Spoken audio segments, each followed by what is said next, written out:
Macabeos 2, capítulo 8.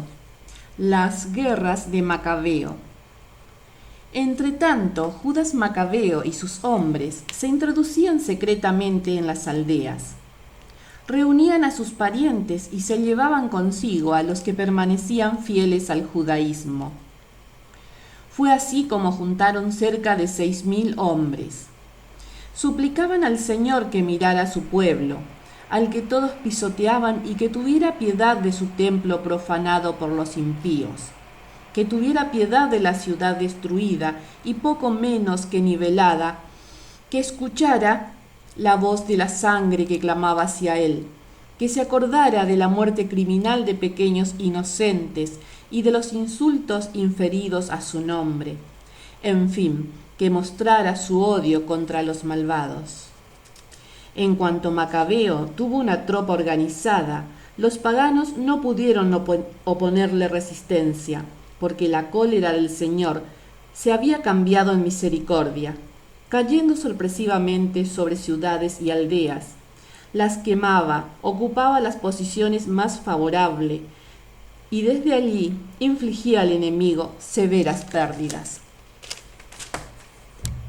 La noche era su mejor aliado, pero para ese tipo de expediciones. Su fama de valiente se difundió por todas partes. Viendo Filipo que ese hombre no dejaba de progresar y que sus victorias eran cada vez más frecuentes, escribió a Ptolomeo, que era el jefe militar de Seleucia y Fenicia, para que restableciera los asuntos del rey.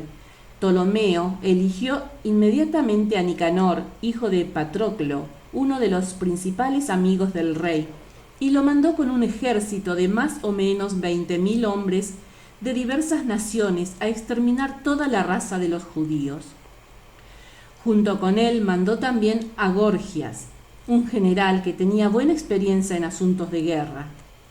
Como el rey debía a los romanos un tributo de 2.000 talentos, Nicanor pensó pagarlo con la venta de los cautivos que se harían en Judea. Rápidamente envió, pues, una invitación a las ciudades marítimas para que fueran a comprar esclavos judíos, ofreciéndoles 90 de ellos por un talento. Pero no contaba con la venganza del Todopoderoso, pronta a caer sobre él. Judas se informó de la expedición de Nicanor y comunicó a sus compañeros la llegada de ese ejército. Los que carecían de valor y no creían en la justicia de Dios huyeron a otros lugares. Los otros, en cambio, vendieron todo lo que les quedaba y suplicaron al Señor que los librara del impío Nicanor, que los había vendido antes de comenzar la batalla. Le pedían que interviniera no por ellos mismos, sino en consideración a las alianzas concluidas con sus padres, y porque ellos mismos llevaban su nombre augusto y lleno de majestad. Macabeo reunió pues a los que habían quedado con él, unos 6.000 hombres, y los arengó a que no se acobardaran frente al enemigo, ni se dejaran impresionar por el número de esos paganos que los atacaban sin ningún derecho. Debían pelear como valientes, pensando en la profanación escandalosa del lugar santo, en el trato que aquellos infligieron a la ciudad ultrajada y en la ruina de las instituciones de sus padres. Macabeo les decía: ellos creen solo en sus armas y en su intrepidez, mientras que nosotros contamos con Dios, el dueño del universo, que con un gesto puede derribar a los que nos atacan y con ellos a todo el mundo. Ante sus ojos pasó revista a los antiguos ejemplos de la protección de Dios, como aconteció con esos 180.000 hombres que perecieron en tiempos de Sennacherib. Les recordó la batalla que tuvieron con los gálatas en Babilonia. Los judíos que participaban en la batalla al lado de los 4.000 macedonios no eran más que 8.000 hombres. Y como los macedonios se encontraran en apuros, esos 8.000 derrotaron a 120.000 enemigos gracias a la ayuda venida del cielo, juntando además un cuantioso botín. Después de haber renovado su confianza con esos ejemplos y de haberlos predispuesto a morir por las leyes y por la patria, dividió su ejército en 4 destacamentos. Puso a sus hermanos Simón, José y Jonatán al frente de cada uno de esos destacamentos y dio a cada uno de ellos 1500 hombres. También estaba allí Eleazar. Efectuó la lectura del libro santo y dando como consigna ayuda de Dios, encabezó el primer destacamento y atacó a Nicanor. El dueño del universo fue a ayudarlo. Mataron a más de 9000 enemigos, hirieron y mutilaron a la mayor parte de los hombres de Nicanor y los hicieron huir. Juntaron el dinero de los que habían ido a comprarlos y persiguieron bastante lejos al enemigo, pero debieron detenerse porque les faltó tiempo. Como empezaba la víspera del sábado, dejaron de perseguirlos. Una vez que juntaron las armas de los enemigos y les quitaron sus pertenencias, celebraron el sábado.